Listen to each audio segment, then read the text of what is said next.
हिंदुस्तान में इस्लाम सिर्फ वैसे ही पूरा इस्लाम तो आया ही है 1500 साल पहले। हिंदू धर्म बहुत पुराना है। तो बाहर से आए होंगे 10-20, वो जब मुगलों के वक़्त में उनकी फौज में थे।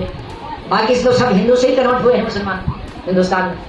और उसकी मिसाल हमारी कश्मीर में। कश्मीर में कौन था 600 साल पहले मुसलमान? सब कश्मीरी पंडित थे, सब वही इस्लाम कर गए, बन गए। तो मैंने कहा सब इसी धर्म में पैदा हुए। मजहब का सहारा, मजहब तो ठीक अपने लिए, लेकिन राजनीति में जो मजहब का सहारा देता है वो कमजोर होता है।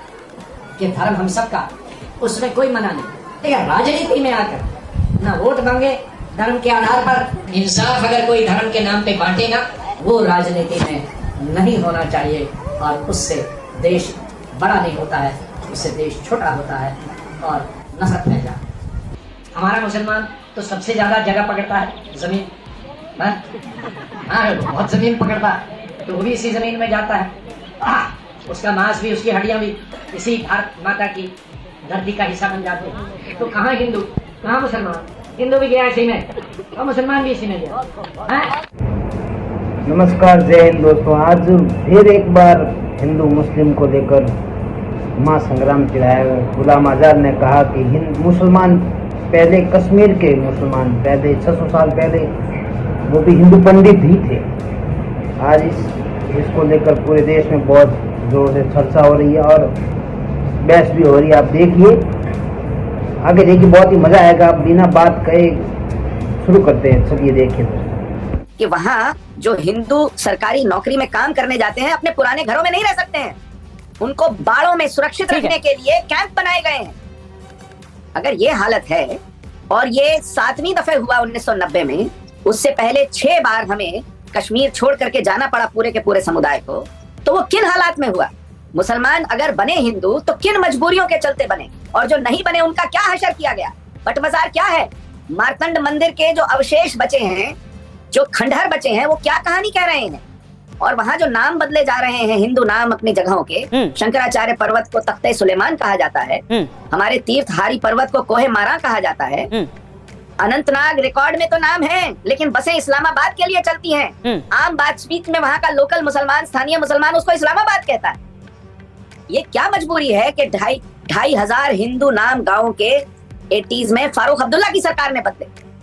ये क्यों एलर्जी है हिंदू से, हिंदू पास्ट से, हिंदू हिस्ट्री से? देखिए सर, गुलाम नबी आज़ाद कौन सा इस्लाम को मानते हैं ये तो मुझे नहीं मालूम है, लेकिन मैं और मेरे जैसे बिलियंस ऑफ मुसलमान जो पूरे देश भर में, दुनिया भर में जो इस्लाम को मानते हैं, उनको बचपन से हमको सबको यही पता है, ये हमको समझाया गया है कि अल्लाह सुब्हाना तआला ने सबसे पहले धरती पे हज़रत आदम अलैहिस्सलाम को भेजा। हज़रत आदम अलैहिस्सलाम सबसे पहले हिंदुस्तान को आए, इस हिसाब से हम सब हज़रत आदम की औलाद है, ये हमारा मानना है, ये इस्लाम धर्म हमको सिखाता है। अब गुलाम नबी आज़ाद की अगर आप भाषा देखोगे तो उनकी और आरएसएस की विचारधारा के अंदर सर आपको कोई फ़र्क ही नहीं दिखेगा। वो आजकल इसी तरह की बात करें। मैं पूछना चाहूँगा गुलाम नबी साहब, आप तो अपने आप को मुसलमान बोलते हो, इतने साल से सेक्युलर थे, अभी भी सेक्युलर बन के घूम रहे हो। नूह के अंदर हरियाणा में 750 मुसलमानों के घरों को, आशियानों को, मेडिकल स्टोर को, सबको उजाड़ दिया। तकरीबन कितने मुसलमानों का कत्ल कर दिया गया? मौलाना साद जो एक मस्जिद के इमाम थे, उनको मार दिया गया, कत्ल कर दिया गया, 4 मस्जिदों को जला दिया गया। आपने एक भी मर्तबा या ट्वीट के जरिए या अपने भाषण में या कहीं पर भी इसकी निंदा की, इसके खंडन किया, या आपने कभी किसी के लिए खड़े हुए वहां के लिए आवाज उठाई? आपने नहीं उठाई। आपने क्यों नहीं उठाई? आपने क्या आपका फर्ज नहीं बनता था कि आप आवाज उठाओगे? इस तरह से कोर्ट तक ने कह दिया कि ये मुसलमानों के खिलाफ शायद एथनिक क्लेंसिंग लग रहा है। आप खामोश रहे। बजरंग दल के गुंडे सरेआम घूम रहे, आए दिन गायों के नाम पे मॉब लिंचिंग करते हैं। जो बोलता है कि हमारा भारत देश हिंदू राष्ट्र है, और कमलनाथ जी बोलते हैं कि यहाँ पे 80% हिंदू है, तो हिंदू राष्ट्र ही है। तो कहाँ ले जा रहे हैं देश को? तो मैं पूछना चाहूंगा, अगर कांग्रेस का आपके हमारे पास कांग्रेस है, इसलिए कांग्रेस हम सवाल नहीं ले पाए। हमारा भारत एक हिंदू राष्ट्र है। देखिए, ऐतिहासिक रूप से तो ये मुझे लगता है खुले मन से सबको स्वीकार करना चाहिए। अगर इतिहास के प्राथमिक स्रोतों को हम देखें, उन पुस्तकों को देखें, तो ये सही है कि कश्मीर की, अगर खासकर जो बात अभी गुलाम नबी आजाद साहब ने की है, कश्मीर में एक पूरी प्रक्रिया रही है। आज के 700 साल पहले देखेंगे आप, कल्हड़ की राजतरंगिणी उठा के देखिए, तब इस्लाम का आगमन होने लगा था भारत में, लेकिन इस्लामीकरण के कोई प्रमाण नहीं मिलेंगे। 14वीं शताब्दी के बाद जिस तरह से इस्लामीकरण हुआ है, और उसके पहले के जितने स्रोत हैं आप उठा के, नीलमत पुराण से लेके, मैं अगर प्राथमिक स्रोतों की बात करूं तो कल्हड़ की राजतरंगिणी और भी बहुत सारे ऐसे सोर्सेज हैं जिनको देखिए तो पूरी तरह से आपको सेवाइट बेल्ट दिखेगी। जो सनातन और हिंदू धर्म था वही आपको प्रिवेलिंग करता हुआ दिखेगा। तो ये एक ऐतिहासिक सच्चाई है कि 600 साल पहले जब आप जाएंगे तो वहाँ पूरी तरह से हिंदू जनसंख्या आपको दिखाई देगी, हिंदू पद्धतियां दिखाई देंगी। बाद में 14वीं शताब्दी के बाद बहुत तेजी से इस्लामीकरण उसका हुआ है। ये ऐतिहासिक सच्चाई। देखिए, गुलाम नबी की बात तो गुलाम नबी जानते हैं, वो जवाब उन्हीं से लेना चाहिए। लेकिन मैं कहना चाहता हूँ कि ये जो गुलाम नबी हों या दिग्विजय सिंह हों या कमलनाथ हों ये हिंदुत्व के नए नए अवतार बनने की कोशिश कर रहे हैं। मुझे लगता है कि इनको अपनी वर्तमान के साथ साथ जो जैसे मुसलमानों का अतीत खंगाल रहे हैं ये, वैसे अपने अतीत को भी खंगालना चाहिए। ये वही लोग हैं जब कांग्रेस की कोख से जन्मे हुए लोग हैं। ये कांग्रेस के कोख से जन्मे हुए जितने भी नेता हैं ना, उनका चाल चरित्र चेहरा कमोबेश एक सा ही मिलेगा।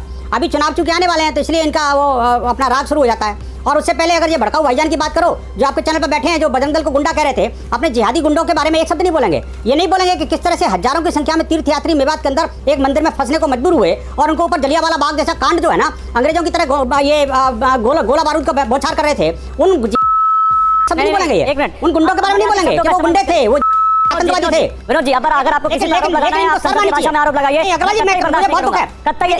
आपको भी नहीं और किसी को भी डिबेट में नहीं करूंगा। अमर्यादित शब्दों का इस्तेमाल मत करिए। देखिए, इन्होंने बजरंग दल को गुंडा कहा और आपने रोका नहीं।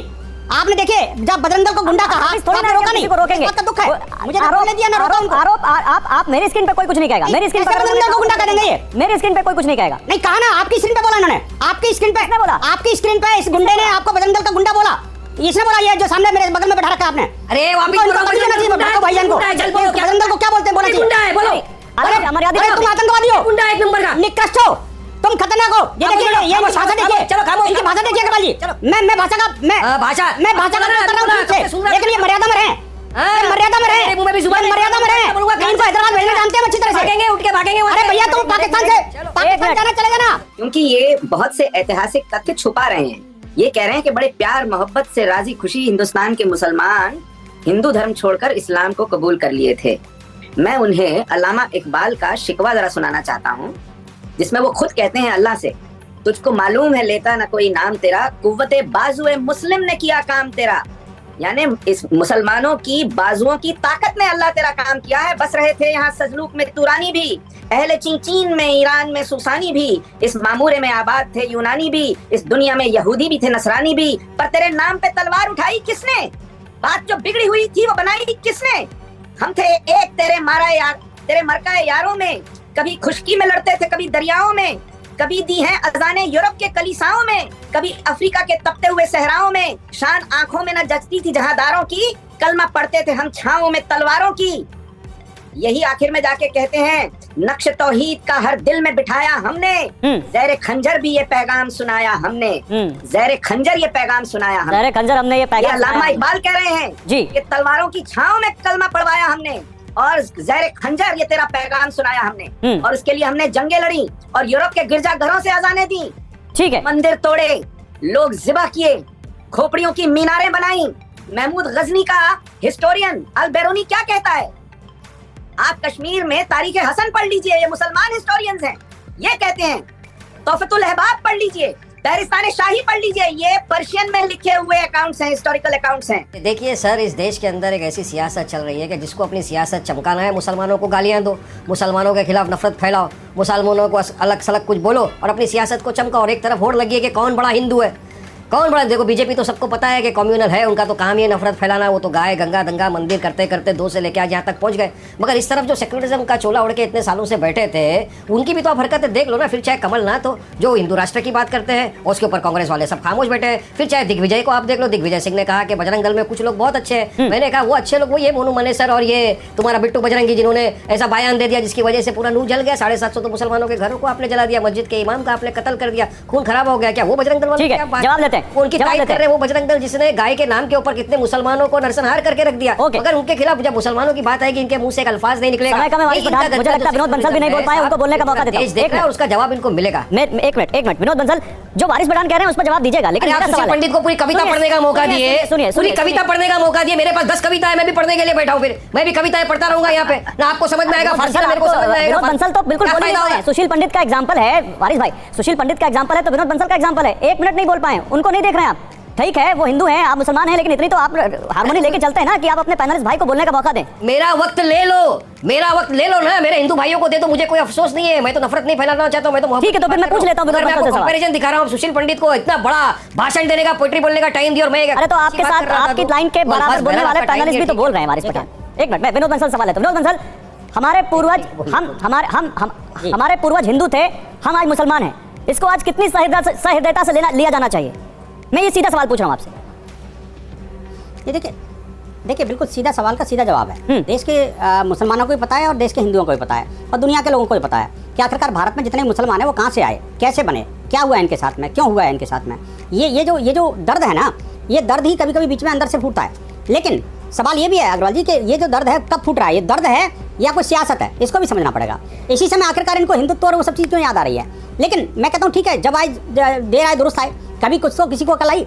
अब इस बात को लेकर के अगर किसी व्यक्ति ने कुछ कह दिया जो उसको अपनी स्टडी के हिसाब से कहा, उससे दूसरों को मिर्ची क्यों लग रही है। एक बात, दूसरी बात ये, जब मेवात की बात आती है तो जब लोग हमला करते हैं तब तो चुप्पी साध लेते हैं, और जब उनके घर टूटते हैं आतंकवादियों के और अलगावादियों के और जो उपद्रवियों के, तब सारे के सारे बिलबिला जाते हैं। ये भारत के अंदर एक नया ट्रेडिशन है। ये एक अलग बहस का विषय है, कुछ वर्षों से जब तक हिंदुओं पर हमले होते थे, आतंकवादी हमले होते थे, आपके तब तक जैसे लोग ही तो हैं जिन्होंने भारत विभाजन की विभीषिका को लिखा था।